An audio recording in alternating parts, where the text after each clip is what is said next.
Meu nome é Jéssica Tomé e nesta aula veremos o assunto misturas gasosas. Vamos conhecer os conceitos de pressão parcial e também de volume parcial. Vamos lá?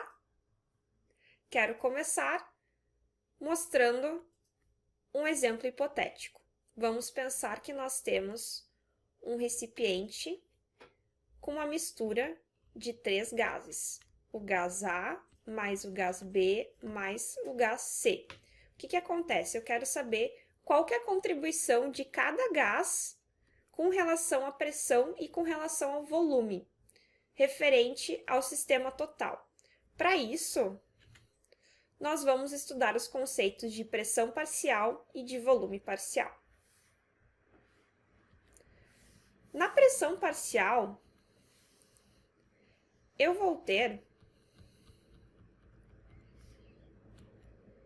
que a pressão parcial para um componente de uma mistura gasosa é a pressão que esse possuiria se estivesse sozinho no mesmo estado de volume e temperatura em que se encontra a mistura. Então, neste primeiro momento, a gente vai imaginar o nosso recipiente com o mesmo volume e temperatura que tem a mistura e dentro somente o gás A. E pensar qual que é a pressão que esse gás possui neste volume e temperatura. Essa pressão vai ser a pressão parcial. Então, como é que a gente vai fazer isso? Nós vamos utilizar a lei dos gases ideais. Aquela que é o PV igual a nRT. Nesse caso, como a gente está falando de pressão parcial, a gente vai fazer uma divisão. Então, vai ser P, PA, vezes V, igual a NA, vezes RT. Isso tudo vai ser dividido com relação à mistura. Na mistura, nós vamos ter o P, que é o P total, vezes o V. Aqui o NA sobre RT eu divido por NT vezes RT. Esse NT é o número total de mols que tem a mistura. O que vai acontecer aqui?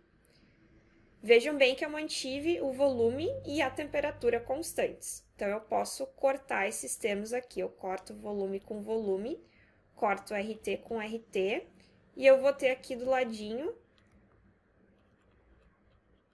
PA igual a P vezes NA sobre NT. Esse NA sobre NT é uma fração e eu posso chamar ela de XA.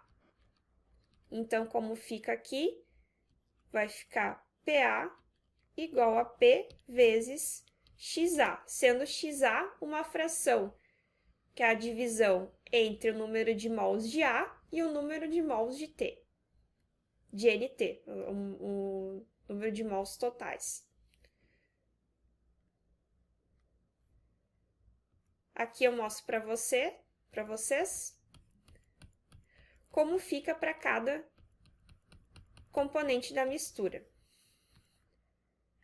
Vejam que em XB e em XC eu vou ter NB dividido por NT no XB e no XC eu vou ter o número de mols de C dividido por o número de mols total. Agora eu quero como que fica a contribuição de cada pressão parcial para formar a pressão total do sistema. A gente vai fazer o seguinte. O número de mols total é igual ao número de mols de A, mais o número de mols de B, mais o número de mols de C. Então, usando de novo a lei dos gases ideais, como que fica? Vai ficar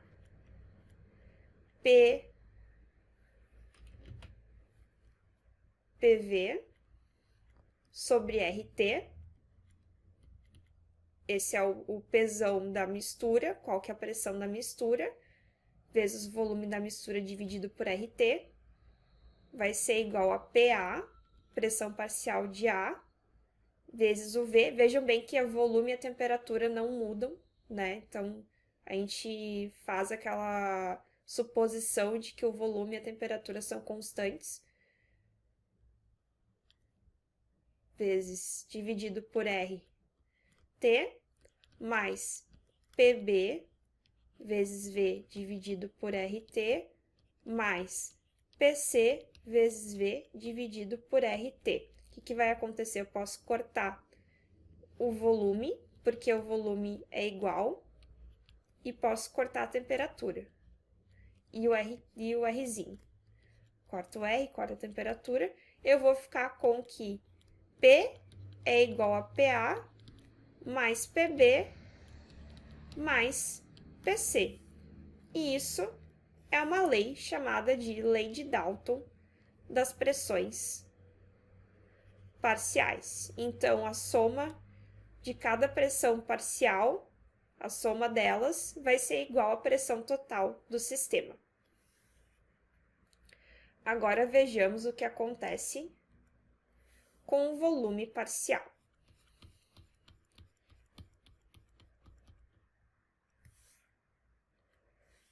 No volume parcial, para um componente de uma mistura gasosa, é o volume que ele possuiria se estivesse sozinho no mesmo estado de pressão e temperatura em que se encontra a mistura. Então, a gente vai fazer um processo semelhante ao de antes, para encontrar a expressão. Vamos supor aqui que eu tenho P vezes volume de A igual a NA vezes RT, dividido pela expressão para o volume, para a mistura, né?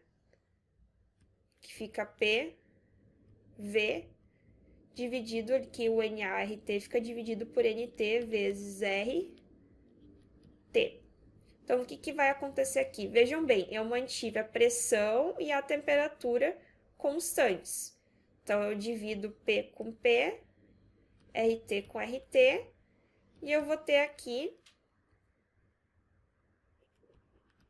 VA igual a V vezes NA sobre NT, que isso aqui a gente viu antes é igual à fração XA. Então, o meu VA vai ficar igual a V vezes XA.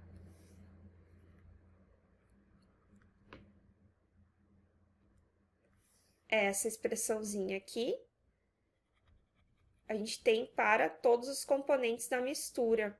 Lembrando que o XB e o XC é nada mais do que, como eu expliquei antes, é o NB dividido por NT e aqui o NC dividido por NT. Certo? E como chegamos na expressão que mostra pra gente qual é o volume total com relação ao volume parcial de cada um dos componentes? A gente quer chegar numa expressão que diga como cada componente participa do volume total. Então, a gente faz o seguinte, conforme a gente fez antes. NT é igual a NA mais NB mais NC.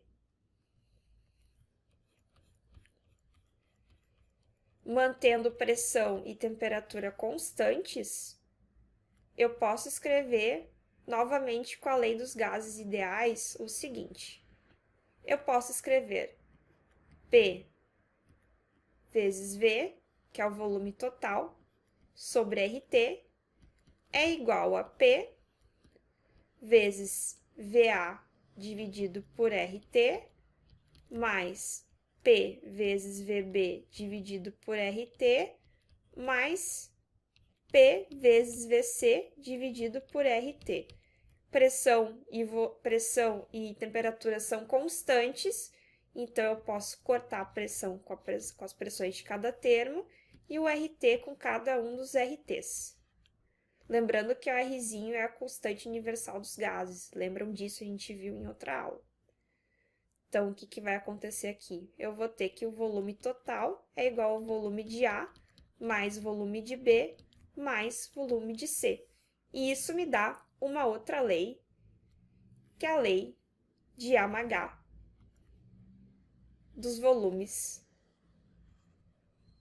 parciais. Espero que tenham gostado. Curta, deixe seu comentário, se inscreva no canal. Bons estudos e até mais!